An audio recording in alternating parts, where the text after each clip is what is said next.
झावरियाँ सरगोधा मकामी जिम्मेदार महर हाजी मोहम्मद रियाज झावरी के चचा और महर मोहम्मद जफर हयात के वालिद महर लाल खान झावरी मरहूम की रस्म कुलखानी हुई, जिसमें सरदार आसिम शेर मेकन नून लीगी उम्मीदवार सूबाई असम्बली, सरदार आसिफ हयात मेकन, महर जमीरुल हसन झावरी, साबिक चेयरमैन मलिक शोएब अहमद, नायब आफ खुशाब महर उमर दराज झावरी, डिप्टी डायरेक्टर NCHD जिला सरगोधा मलिक मोहम्मद बशीर अवान, एडवोकेट उम्मीदवार सूबाई असम्बली जमात इस्लामी मियाँ मोहम्मद हबीब ढुड्डी, हाजी मोहम्मद शबीर भट्ट, डॉक्टर जफर अब्बास राना मेहताब, महर फैसल अब्बास झावरी समेत मुअज़्ज़िज़ीन इलाका की कसीर तादाद मौजूद थी। तकरीब के अख्ताम पर मौलाना उसामा एजाज ने वालिदैन की खिदमत के उन्वान पर अपने खिताब में कहा कि वालिदैन की ज़िंदगी में खिदमत करके दुनिया और आखिरत की कामयाबियाँ समेट लें, और जब वालिदैन दुनिया से रुखसत हो जाएँ तो अल्लाह बुजुर्ग व बरतर के सामने उनकी मग़फ़िरत की दुआएँ करें और कुरानी आयात पढ़कर इसाले सवाब करें। रिपोर्ट जफर अब्बास, तहसील रिपोर्टर शाहपुर झावरियाँ।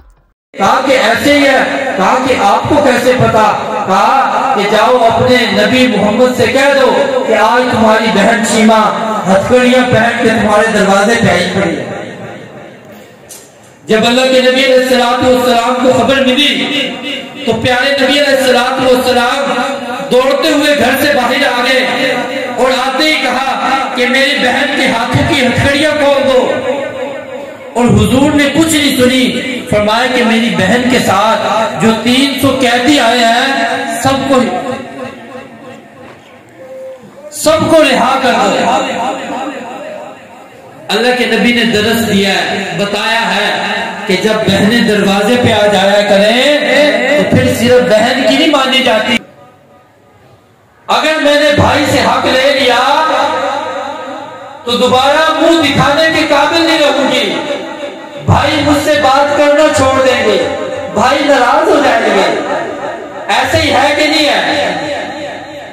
और प्यारे नबी अलैहिस्सलाम ने फरमाया, दोस्तों अल्लाह हमें अमल की तौफीक अता फरमाए। दुनियादार हो या बड़े बड़े हम दीनदार हो, दोस्तों सारे पीछे हैं, सारे पीछे हैं। प्यारे नबी ने फरमाया एक बंदा लाया जाएगा, उसके लिए जन्नत का फैसला होना होगा, जन्नत का फैसला होना होगा। अचानक फरिश्ते आएंगे, घसीट कर ले जाएंगे, उसके गले के अंदर